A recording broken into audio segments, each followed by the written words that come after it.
some rain in your forecast, Dry Biker. All right, nearly 1.5 million properties are actively in the foreclosure process or bank-owned across the country.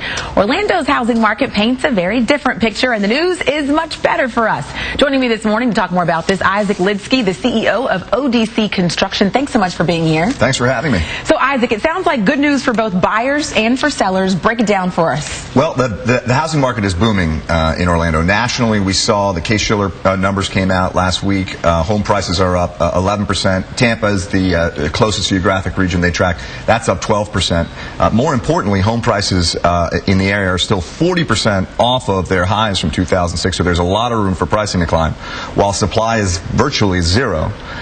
So it's a good time to be in the housing business. And apparently Orlando tops the market in the U.S. for flipping houses. Why so much success here with that? That's exactly right. I mean, I think, Orlando was one of the loftiest in the heights and one of the ones that was hit hardest by the collapse of the housing market. So what you see now is folks already trying to take advantage of the structural dynamics in the market, which are going to force prices up, are going to result in a lot more homes being built. Already, depending on the numbers you see, there are between 50% and 80% more homes were built or commenced in the first quarter of this year over last year. So we're on a tear, and folks are starting to take advantage of that. For people who might be a little unsettled, like myself, you and I talked about it, don't know how long you'll be in Orlando, if you will be here for a while, is it still a good investment for you to purchase here and maybe sell later or try to rent it out?